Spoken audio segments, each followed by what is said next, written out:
Hey everybody, I'm David with Bolivar Live, and I'm here with Chandra with Aran Franklin Engineering.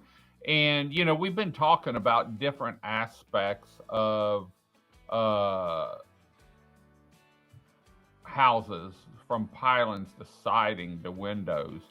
Today we're going to talk about really where it all starts, protection for your home, and that's shingles. And we were talking before we started the show about shingles, and I was asking, are there different uh, types of shingles, all certified, but is one better than the other? But what I noticed, Chandra, was it wasn't just the shingles. You started really talking and filling me in on the underlayment.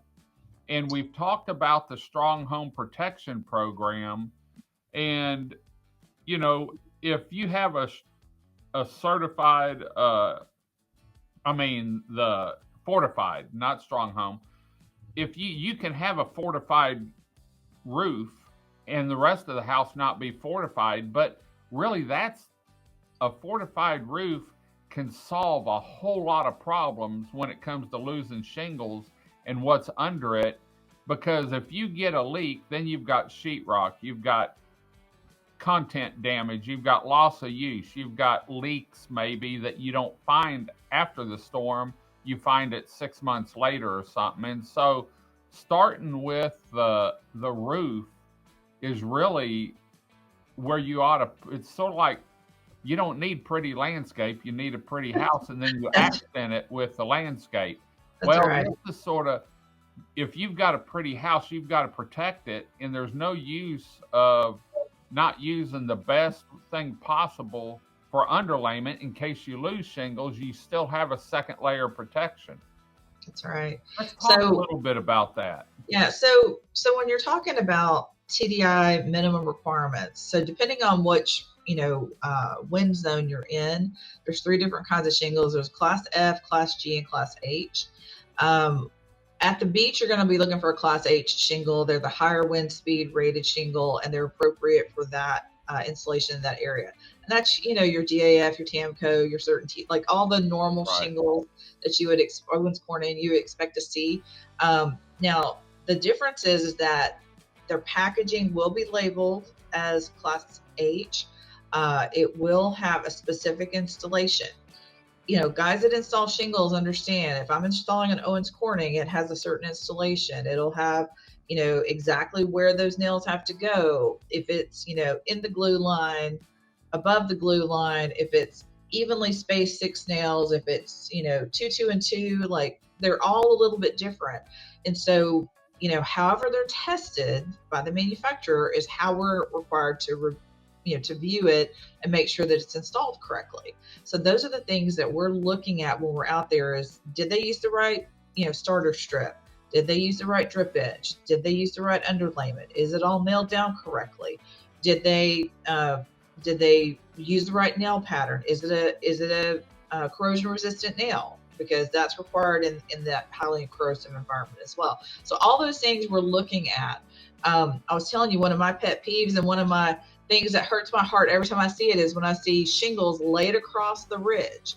Because what that does, think about how hot it is when we're laying these shingles out. Those shingles bend. You have all that extra weight of all those packages of shingles sitting on top of each other. I know they're trying to keep them from sliding around, but really they're supposed to be laid out flat. They're not supposed to be bent. It will create micro tears in the shingles. It will weaken the shingles. It will deform them permanently and cause like fish mouthing on the and make it harder for it to seal and adhere to each other once it's installed.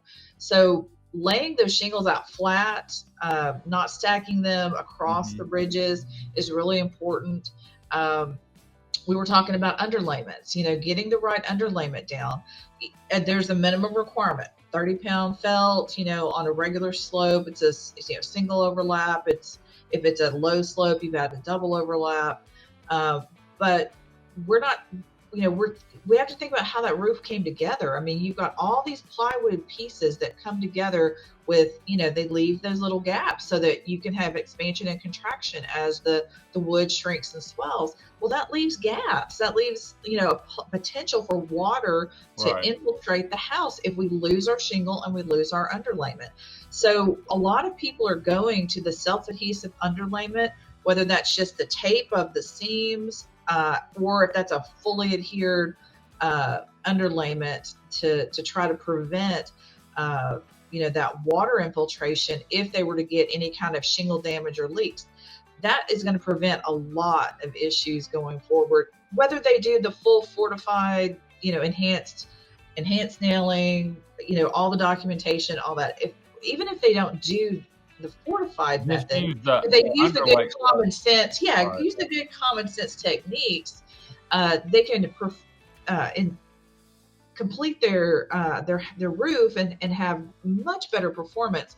And definitely, if there's a storm, all we want is to be able to go back home, be in our house, and not have to clean up a bunch of mess. And maybe you have to have shingles, but then you're not in a rush to get a roof on. You can wait till the prices come back down a little bit, because right after a storm, there's people coming in. That's there's higher costs associated with that. If you can wait 3, 4, 5 months before you have to put a roof on because you do have a good sealed deck, you can wait till those prices come down a little bit. You're not in such a rush. You get the color that you want, the type of shingle that you want, rather than being in a rush and not have that opportunity. So I want a shrink wrapped roof. And it sounds to me, if you tape the seams and then you use that self-adhesive, or if you use the self-adhesive, even if the shingle gets blown off, it's glued, more or less it's glued down. That's right. So you still have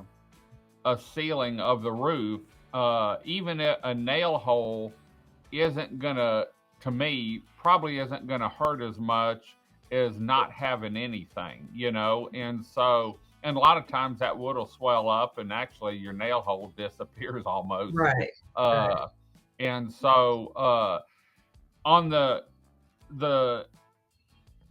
when the stronger roof, how much cost difference do you think between just installing a regular roof and then installing one that's the fortified?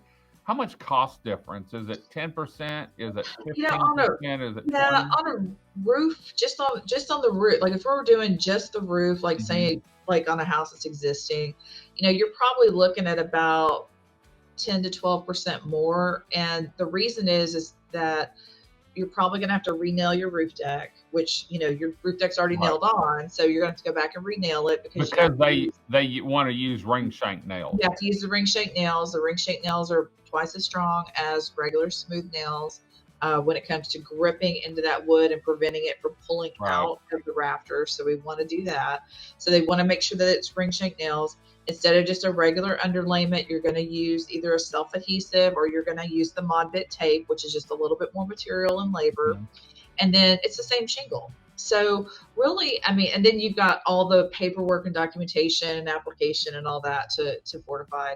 Now, the benefit is that you can get a pretty significant discount on your insurance.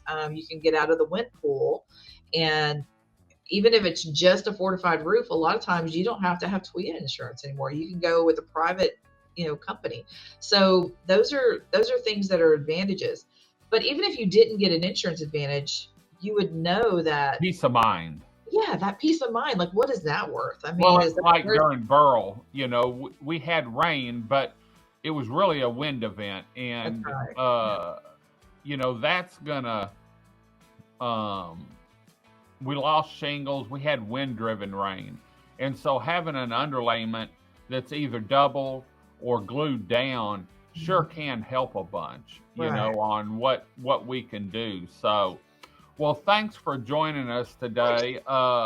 We've been doing these shows talking about different aspects, and we've actually have some shows coming up where we're going to talk with a home builder down here and Chandra talking about different doors, single latch versus a 3 latch, different windows, and products that can be used to help enhance your home both in quality and for safety as far as when it comes to storms. Because that's really, I mean, other than the sun beating down and wind and the sand sticking to the side of your house because we have so much wind down here, it's Right. really all about hurricanes and protecting Yes. your home during a hurricane so that you can go back and just replace the stairs, maybe your garage, but your house is intact.